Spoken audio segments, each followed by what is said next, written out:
Hi there, Lindsay here, the Frugal Crafter. Today I'm going to show you how I drew these gummies, and I thought these yummy gummies would be a fun project to do for Inktober because today's prompt is tempting, and although I'm not tempted to eat these gummies, I thought they were really kind of yummy looking, and these are actually given to me by my son because he had gone to one of those candy stores where you can buy candy by the pound, and he bought a bunch of these and he said they taste disgusting, but he thought that they looked cool and I might want to draw them. So he gave me this big bag of them. And, the other kids have grabbed handfuls of them, eaten some of them, but they remained sitting on the table for, at least a month before I got around to drawing them. So I know they couldn't have been that good.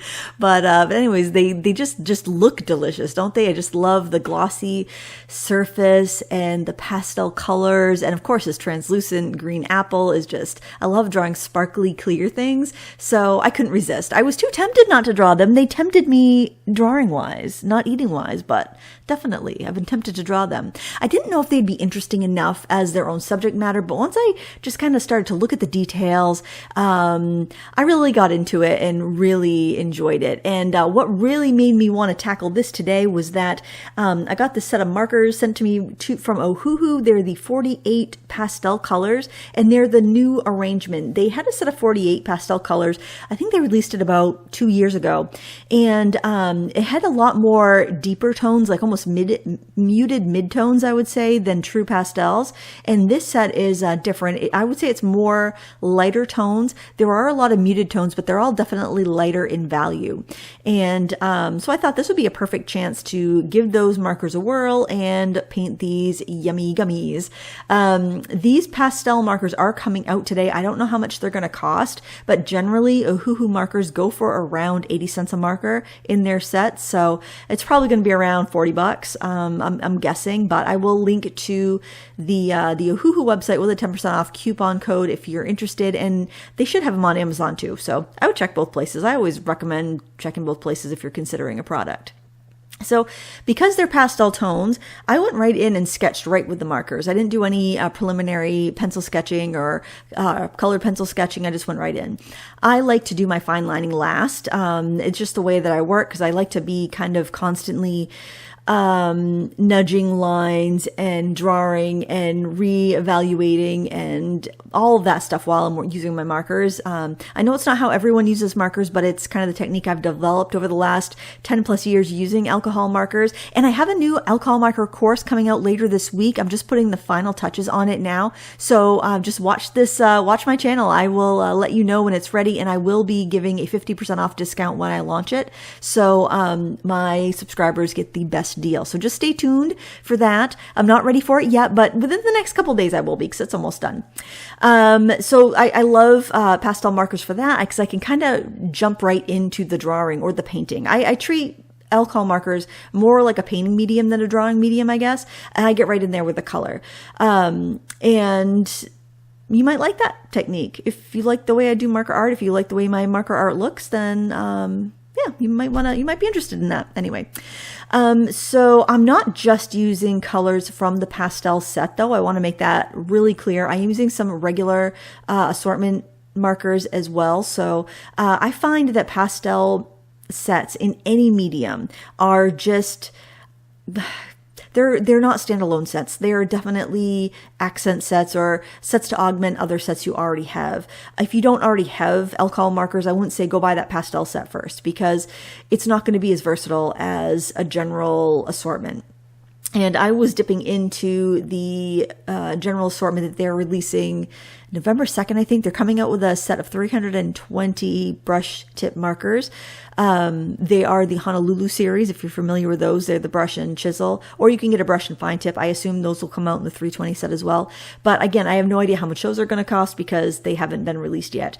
But they're the same markers that have been, coming out the last few years from them. It's just in a larger variety. These pastel colors are in that 320 set. I did compare just to make sure. So if you were considering that set, I would probably hold off on the pastels because they'll be all in there.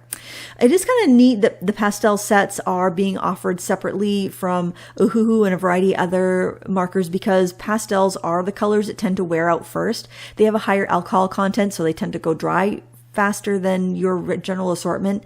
And also because you use your pastels to blend, you may be priming an area with pastel and then coloring and then blending it out with pastel. So they're workhorses. They get a lot more use, I think, than your general assortment colors, where you might just need like a little smidgen of a dark red for a shadow when you blend it out with your lighter colors. The lighter colors get more use and abuse, and so you go through them more quickly.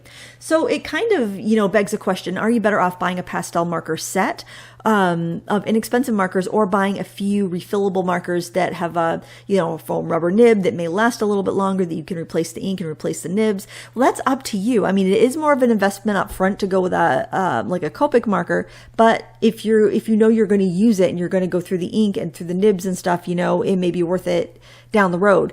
Those are less of a good deal now, though, so I am a little hastened to recommend those now because, the ink is so much more expensive now, and the nibs are not cheap either. So, I don't know. I think it probably all comes out in the wash, honestly. It's whatever is more convenient and whatever meets your needs the most. And, if you're not going through markers, if you're going to buy one set, it's going to last you 10 years, and then probably the refillable ones aren't really going to be a great value. But if you are going through a marker a month, then the refillable ones will keep the plastic out of the landfill anyway. So, I don't know. Questions to ponder on this fine day, right?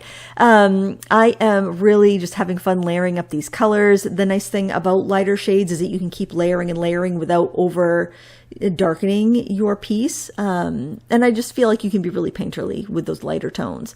But you know what? I started off with a 36 pack of Bic Markets and a few open stock Prismacolors in lighter shades, and that's how I got my start. So you don't have to have that 320 set. You don't need to have the set of 48 pastels. You can look and see what you already have, add a few markers as you have the need to, and go that way too. So, I mean, these marker sets are getting so big now, it can almost be a little overwhelming. So I just don't want to add to the noise, and I want to, I think it would be an awesome gift. I think it's, I think they're good quality markers, but I also want to be the voice of reason in case you're like, I've got enough markers, Lindsay. Yeah, use what you have. Grab your markers and, let's do some drawing, One of the things that I will recommend if you're painting something ordinary like candies, something like that, is look for the flaws. So look for the bubbles in the surface of the candy. Look for the seams. Look for places where the gummy colors got mixed up and it wasn't perfect, like on that swirl on the side of the pink and teal cupcake I'm doing there. Those things, those flaws, that's what's going to make it look realistic. That's what's going to make it, like, if you look at the green apple, there's like a little bit of gummy that like came out of the mold. It's not perfect, but I think it's those little details that make it look realistic and make it look, instead of just being a boring little cartoon, it has a little bit more life and character to it. So always look for the flaws when you're painting ordinary objects, in my opinion, anyway. And also make sure you get a good range of values. So if you are working from a pastel set and it is truly pastel, really light shades, make sure you get some regular darker values. If you don't have other markers, grab your colored pencils, grab something that you can put in there and give it some darker tones, like I am right here with that darker teal. You need to have that variety. Even something that is pastel, like these candies or anything like that, you're still going to have shadows. You're still going to have those darker values, and you're not going to have enough drama in your drawing if you don't put those shadows in there. So just something to think about, look for the flaws, look for the shadows, make sure your darks are dark enough. That's usually what I see wrong with, I don't want to say wrong, but that's what I see lacking in people's artwork, is that their shadows aren't dark enough. They're not exploiting that range of values that they could be using. And some things don't have a large range. That's true. Some of your subjects are not going to have that big range, but often I see that. I see that there's just not dark enough darks. And that's why I like to jump in with those darks pretty soon after I've blocked in my colors, or at least blocked in or sketched it where it's going to go. Like with the pastels, I'm kind of sketching and blocking in with that light shade, but I'm not really truly working light to dark. I'm getting it blocked in with a light, but then I'm going in with those darks, establishing my dark values, and then kind of filling in the mid-range, and I do my highlighting, and then I do my fine lining last. I like to do my fine lining last because I'm always drawing. The whole time I'm painting, I'm drawing and, nudging and pushing and refining. And I like to do it all at once. I like to do it, I like to go broad and then refine. So that's why I do my fine lining last, and not everybody does that. It might be a little bit backwards for a lot of marker artists, but I like my marker artwork. I like how it comes out and I like doing it. So that's what I'll be teaching in my new online course on alcohol marker, my alcohol marker workshop. So if you like that, that type of work, then I encourage you to give it a shot. It's also going to have lessons that are geared towards stampers and adult coloring book enthusiasts. So you don't have to be someone who wants to draw freehand to do it. I will go through drawing. We will do drawing tutorials in our full length tutorials. It will be the first lesson in each of the lessons, or the first video in each lesson, but I will have patterns. If you don't want to draw, you can just print the pattern on your marker paper and start with video 2 and skip the drawing, but it's going to be there if you want it. I don't want there to be barriers in anybody's education. I don't want anyone to have a barrier to enjoying alcohol markers. And I know a lot of people have them and they just don't know what to do with them. So this is going to be a use what you have.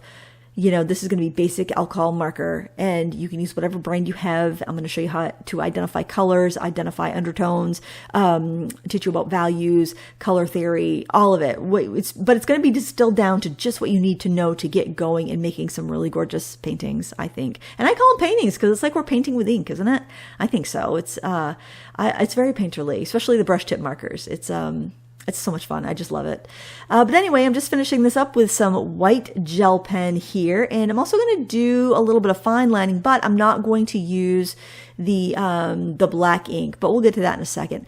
I wanted to put a secondary shadow here because I put a secondary highlight on that green apple in the center, and then I realized I can't have that splash of green color in there without a shadow around it because it's another light source than the splash of green coming below it. So I had to add a secondary shadow to all of these objects, and I did that with a lighter gray, like a cool gray 00. And I actually would see 3 or 4 shadows on each of the gummies. If you see, look at that cupcake, the real cupcake. See how there's like 4 shadows? It's because I have 4 lights pointed at my table while I'm working to try to eliminate shadows, ironically. So I was just going to do 1 shadow, but then I realized, oh, I put that extra green splash of color in there. I need to do at least 2 shadows there. So that's why there's 2 shadows. But I do like the effect. I love light shining through colored glass and colored transparent objects. I just love that little burst of color. I just think it's so fun. Now for the fine lining, I didn't want to lose this light poppy pastel goodness here, so I am fine lining in color. And the pens I'm using are Ohuhu. They're actually the dual brush water-based markers. Now I got to warn you on those things. If you're going to use them heavily, the brush tips are not going to last long on their water-based markers, but the fine tips are like a plastic nib and they last pretty well. So they're great for fine lining your artwork here. The brush tips are fine. They just fray. They fray quicker than like a Tombow, but they are way cheaper. So, you know, yeah, I guess you get your money's worth. But if you have any sort of colored fine line pens like this, try outlining your alcohol marker art. This pen, you could actually do alcohol marker over it. Some pens you might not be able to. I'm not sure about gel pens, but you could use them at the end for your fine lining if you wanted to. But just root around in your stash and see what you have as for colored fine line pens that you could do your fine lining with. It's a nice change from black, I think. It's just, you know, lighter and brighter and really kind of nice. That wraps it up though. I hope you enjoyed this time lapse, and I will put links to everything I mentioned in the video description. Thanks for watching. Until next time, happy crafting.